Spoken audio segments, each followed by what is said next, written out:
David Bowie no recuerda haber grabado sus mejores discos. No es una metáfora, no es modestia artística.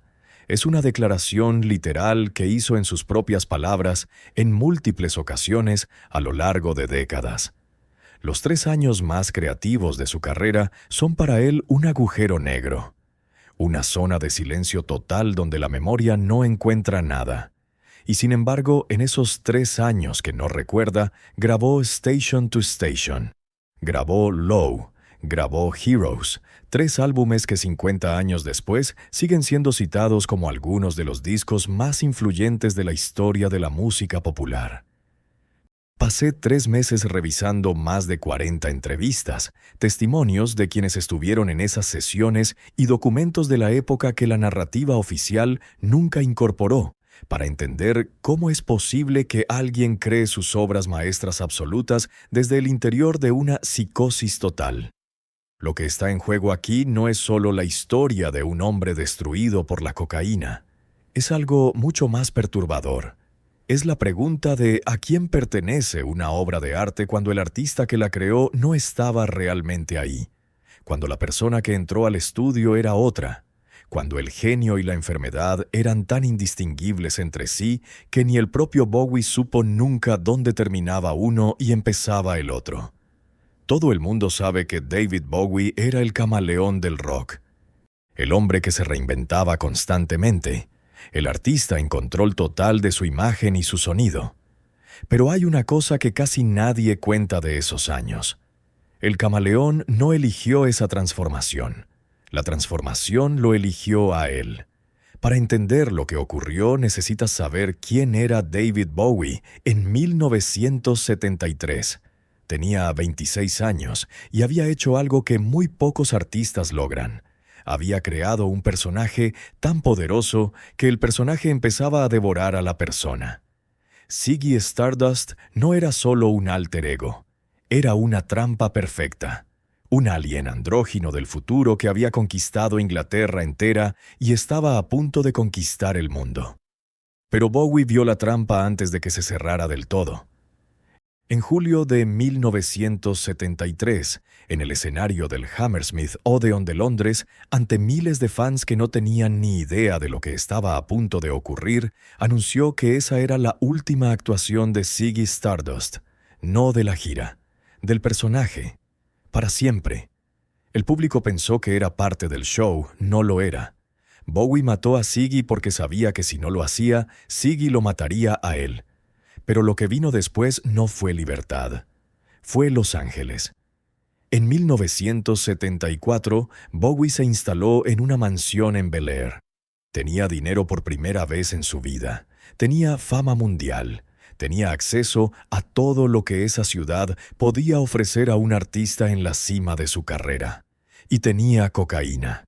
No en las cantidades que se asocian con el exceso ocasional de una estrella del rock, sino en las cantidades que sus propios colaboradores de esa época describen con un vocabulario que se acerca más a la medicina que a la anécdota. El guitarrista Carlos Alomar, que trabajó con Bowie durante esos años, habló décadas después sobre lo que era estar en una sesión con él en ese período. Dijo que Bowie llegaba al estudio después de días sin dormir, que a veces hablaba durante horas seguidas sobre temas que no tenían ninguna relación con la música, que había momentos de brillantez absoluta, de ideas que llegaban tan rápido que nadie podía seguirlas, seguidos de periodos de inmovilidad total donde simplemente desaparecía dentro de sí mismo. Eso no era exceso controlado, eso era una psicosis activa. Pero en Los Ángeles de mediados de los 70, nadie en el entorno de un artista de ese nivel tenía ningún incentivo para nombrar lo que estaba viendo. La industria tenía fechas de entrega, los managers tenían contratos firmados, los músicos tenían carreras que dependían de seguir siendo empleables, y todos se dieron la vuelta. Por lo tanto, Bowie no encontró resistencia, encontró facilitación, y la espiral siguió bajando. En 1975, algo cambió en la superficie, pero no en el fondo. Bowie creó el Thin White Duke. Si Ziggy Stardust era un alien de otro planeta, el Thin White Duke era algo más inquietante. Era casi humano. Un europeo frío, elegante, sin emociones aparentes. Un personaje que Bowie construyó según sus propias palabras posteriores, sin entender completamente qué estaba construyendo. Porque el Thin White Duke no surgió de una decisión artística calculada, surgió de la cocaína. Las declaraciones que el propio Bowie hizo sobre ese personaje a lo largo de los años son algunas de las más perturbadoras que jamás dio una estrella del rock en el momento de más visibilidad de su carrera. Dijo que el Thin White Duke era un fascista, que hacía declaraciones en público sobre la necesidad de líderes fuertes que ahora le producían horror, que en ese momento creía genuinamente lo que decía. Eso no es un artista provocador jugando con la controversia. Eso es una persona cuya percepción de la realidad se había fracturado de forma clínica. Pero mientras todo eso ocurría en los márgenes visibles de su vida pública, algo igualmente extraordinario estaba ocurriendo en el estudio. Station to Station se grabó en Los Ángeles entre noviembre y diciembre de 1975. El proceso de grabación duró apenas 4 semanas. Los músicos presentes en las sesiones describieron algo que ninguno de ellos supo exactamente cómo interpretar en ese momento. Bowie llegaba al estudio con ideas que parecían venir de algún lugar al que nadie más tenía acceso. Construía capas de sonido con una lógica interna que era difícil de seguir en tiempo real, pero que al escucharla completa tenía una coherencia aplastante. Roy Bittan, el pianista que tocó en el disco, recordó que Bowie le pedía cosas muy específicas, muy precisas. Eso no es compatible con alguien que está improvisando desde el caos, pero tampoco es compatible, según el propio Bowie, con alguien que recuerde haberlo hecho. Cuando le preguntaron por Station to Station en una entrevista de los 90, Bowie dijo algo que se quedó en el aire durante varios segundos antes de que el entrevistador supiera qué hacer con ello. Dijo que ese disco no existe en su memoria, que sabe que lo grabó porque está ahí, porque tiene su voz, porque los músicos que estuvieron en el estudio se lo confirmaron, pero que no tiene ningún recuerdo subjetivo del proceso, ninguno. El disco más importante de su carrera es para él como si lo hubiera hecho otra persona, porque en cierta forma lo hizo. Aquí es donde esta historia deja de ser la historia de un músico con un problema de drogas y se convierte en algo que no tiene un nombre claro. ¿Cómo se crea una obra maestra desde el interior de una psicosis? Los testimonios de quienes estuvieron en las sesiones de esos años apuntan todos en la misma dirección, aunque desde ángulos diferentes. Hay algo en el estado que describe la gente que trabajó con Bowie en ese período que no encaja con la imagen habitual de un artista destruido por las drogas. No era alguien que perdiera el hilo. Era alguien que tenía demasiados hilos al mismo tiempo y los manejaba a una velocidad que los demás no podían seguir. El productor Tony Visconti, que trabajó con Bowie durante toda esa etapa y es quizás la persona que mejor documentó lo que ocurría en el estudio, describió en entrevistas posteriores algo que definió como una contradicción que nunca supo cómo resolver. Dijo que el Bowie de esos años era el colaborador más difícil con el que había trabajado y simultáneamente el más brillante, que había días en que la comunicación era casi imposible, y que el resultado final de esos días imposibles a veces era exactamente lo que el disco necesitaba. Esa contradicción es el corazón de esta historia. Pero hay algo que Visconti también dijo, algo que casi siempre se omite cuando se cuenta la versión romántica de los años perdidos de Bowie. Dijo que había miedo en el estudio. No el miedo creativo que produce tensión productiva, miedo real. El miedo de personas que estaban viendo a alguien al borde de algo y no sabían exactamente de qué. Eso no es un detalle menor. Eso es la parte que la narrativa del genio autodestructivo siempre decide no incluir, porque arruina la estética.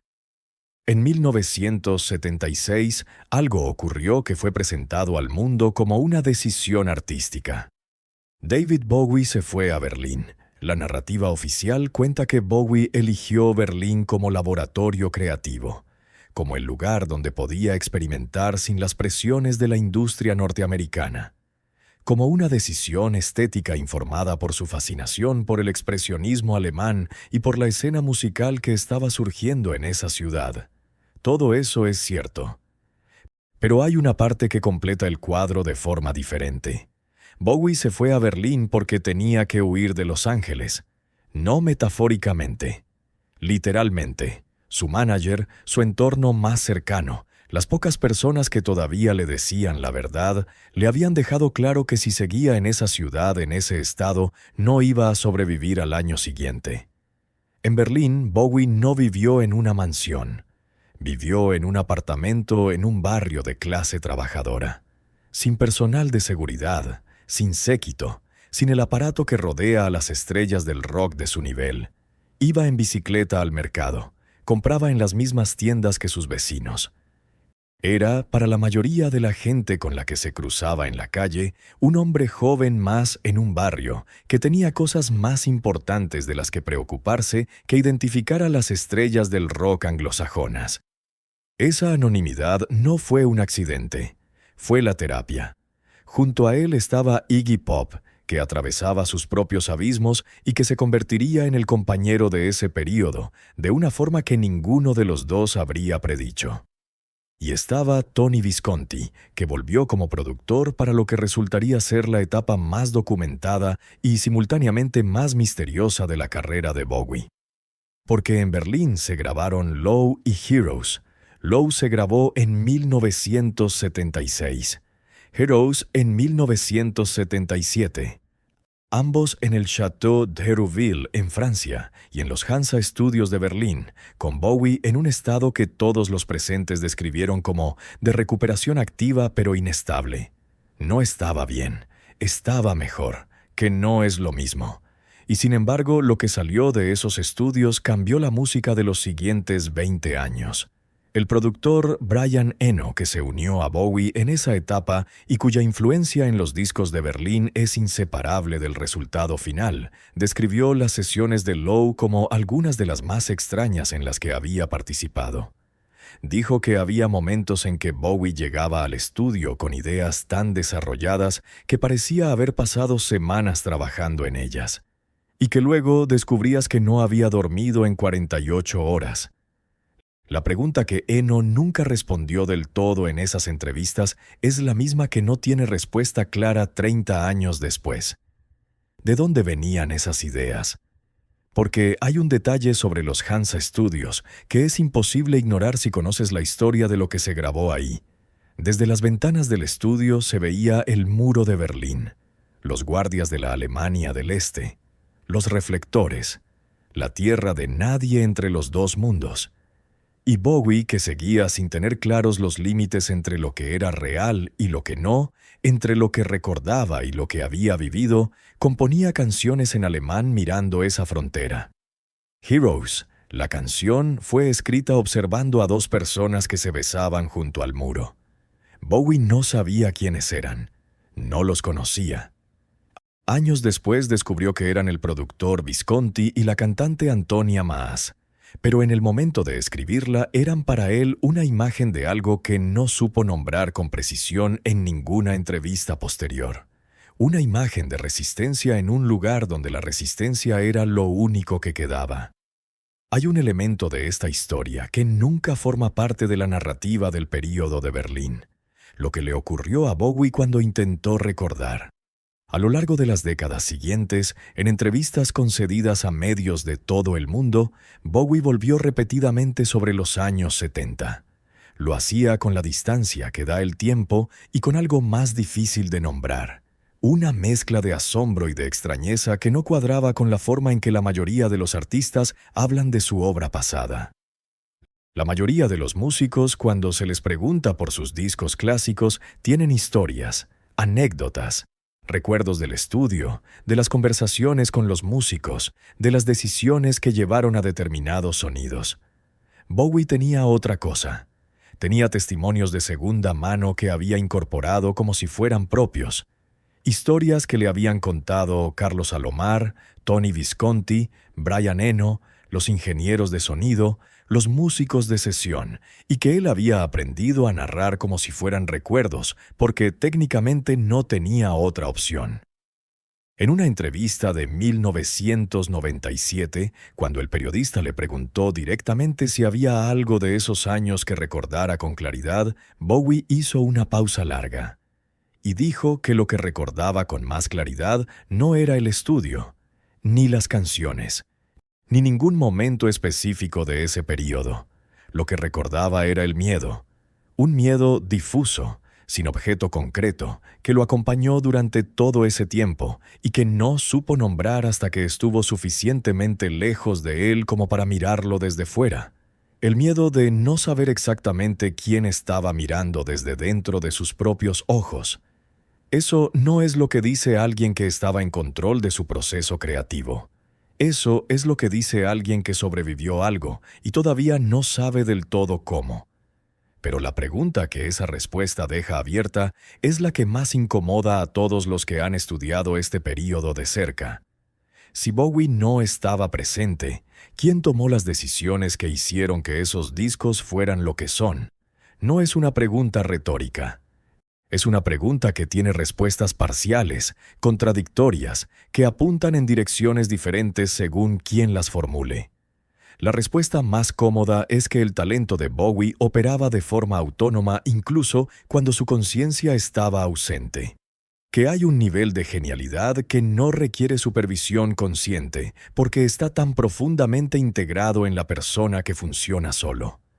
Esa respuesta es reconfortante y probablemente contiene algo de verdad.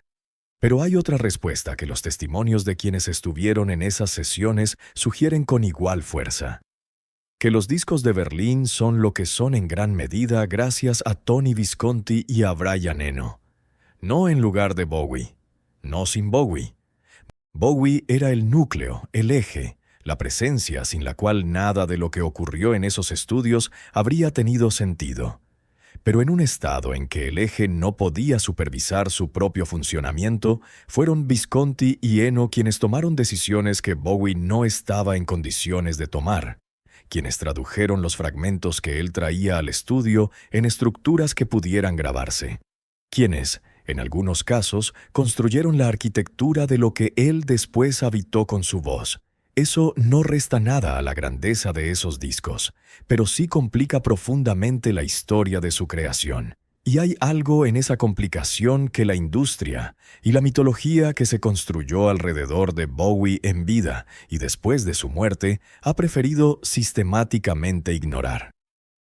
Porque la historia del genio que se destruye y crea sus mejores obras en el proceso de destrucción es narrativamente perfecta. La historia del genio que se destruye y necesita que otras personas rescaten los fragmentos y construyan con ellos algo coherente, mientras él no puede hacerlo, es más complicada. Y las historias complicadas venden menos. Hay algo que ocurrió en 1976 que casi nunca aparece en las cronologías del período de Berlín. Antes de irse a Europa, antes de que la huida de Los Ángeles fuera definitiva, Bowie tuvo un episodio que las personas que lo presenciaron describieron como uno de los momentos más aterradores que habían vivido cerca de alguien. Bowie había desarrollado durante los meses anteriores una serie de creencias que sus colaboradores inicialmente interpretaron como el tipo de excentricidades que se esperan de un artista que lleva años empujando los límites de la realidad convencional. Creía que entidades externas intentaban robarle su energía creativa a través de los espejos. Había cubierto todos los espejos de su casa en Bel Air con tela negra. Guardaba su orina en el frigorífico porque creía que si alguien accedía a ella podía usarla para ejercer control sobre él. Tenía dibujos de pentagramas en varias habitaciones de la casa, parte de un interés en el ocultismo que había empezado como fascinación intelectual y que en ese momento había cruzado a un territorio donde la distinción entre interés y convicción había desaparecido. y en uno de esos meses llamó a su entonces pareja Angie Bowie en un estado de pánico total. Le dijo que había algo en la piscina, algo que no debería estar ahí. Angie Bowie describió esa llamada en una entrevista años después. Describió la voz de Bowie, el tono, la certeza absoluta con que hablaba de algo que nadie más podía ver, y describió lo que sintió al escucharle. Dijo que en ese momento entendió que lo que estaba viendo no era excentricidad artística. Era una mente que se había fracturado de una forma que ella no sabía cómo nombrar y que requería un tipo de ayuda que ninguno de los que estaban a su alrededor estaba equipado para dar. Eso ocurrió en 1976. Ese mismo año comenzaron las sesiones para Low. Esa es la distancia que hay entre el hombre y el artista en este periodo. Y esa distancia es lo que hace que la pregunta sobre la autoría de esos discos sea mucho más que una discusión académica sobre el proceso creativo. Es una pregunta sobre qué parte de un ser humano permanece intacta cuando todo lo demás se desintegra. Y si esa parte intacta, actuando sola, sin supervisión del resto, es capaz de producir algo que el mundo considera una obra maestra. La respuesta que los discos parecen dar es que sí. Pero la pregunta que esa respuesta genera es todavía más inquietante. ¿A qué precio?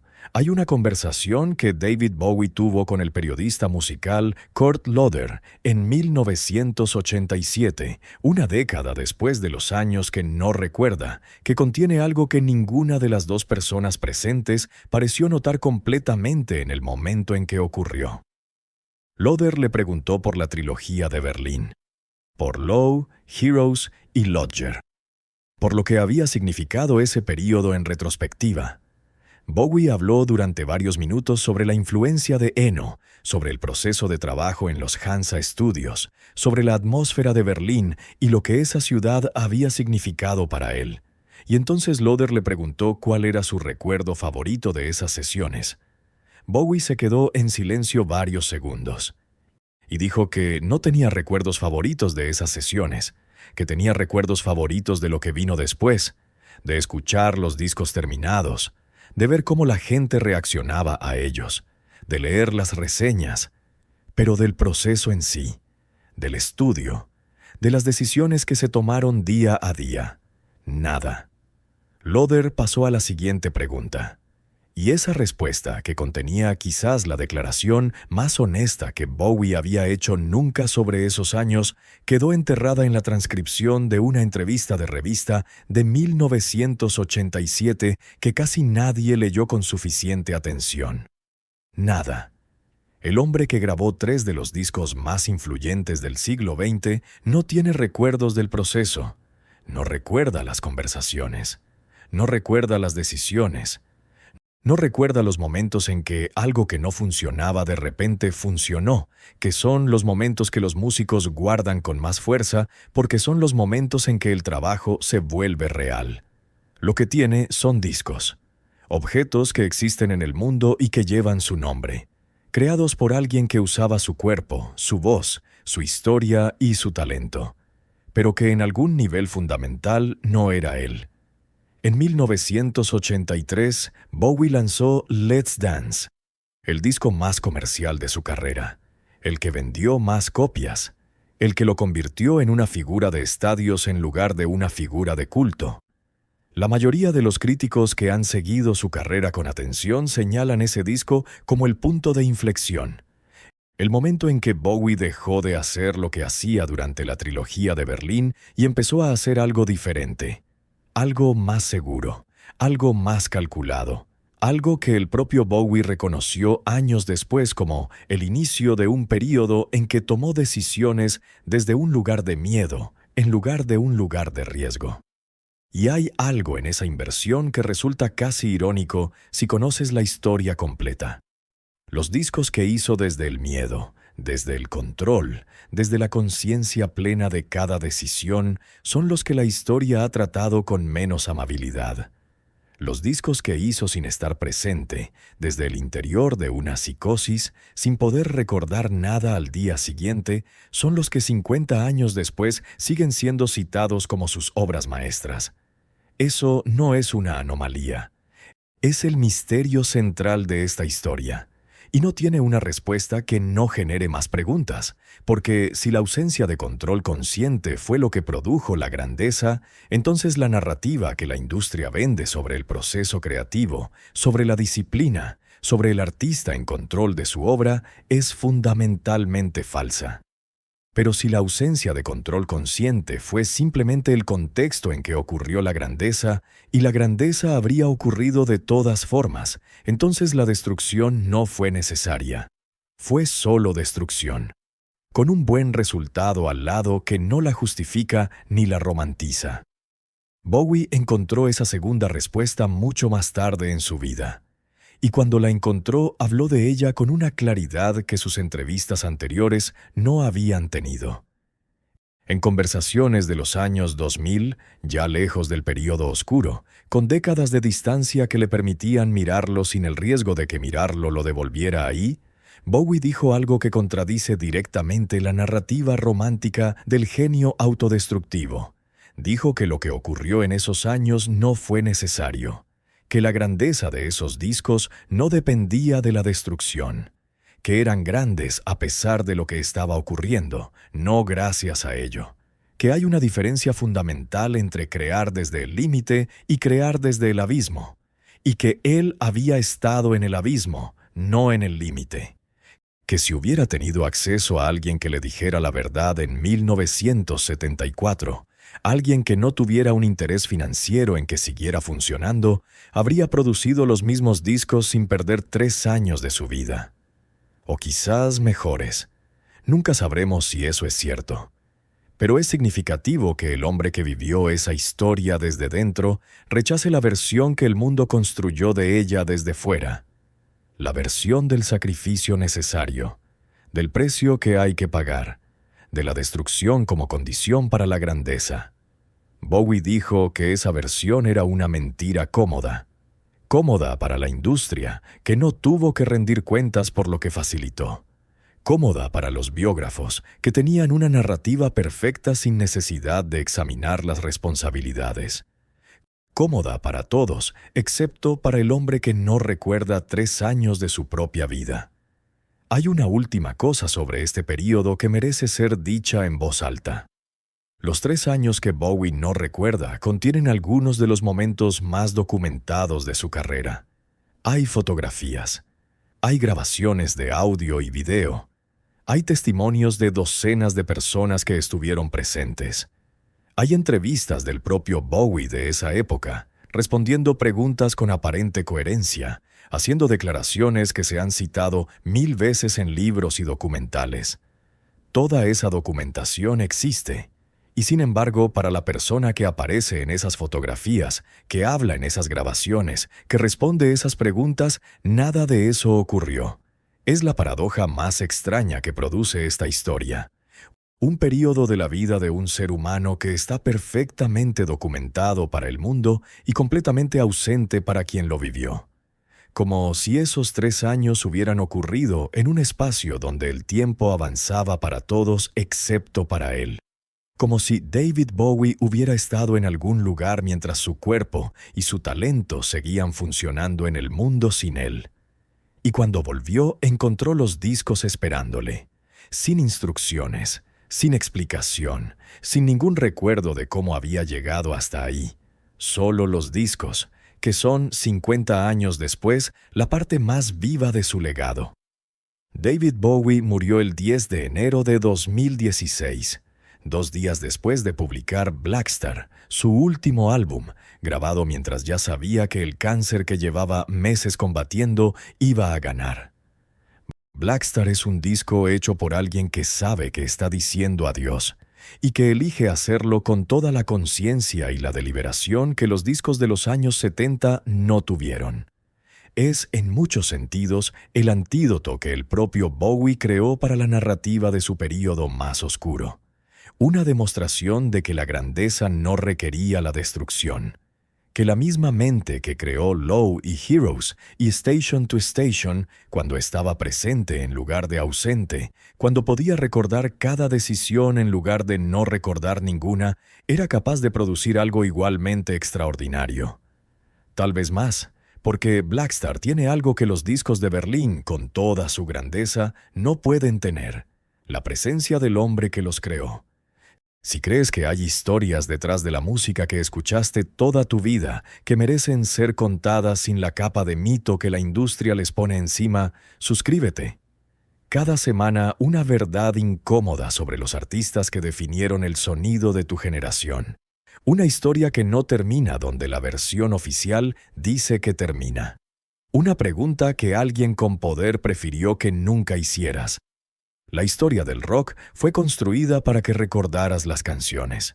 Nosotros estamos aquí para que recuerdes también lo que costaron.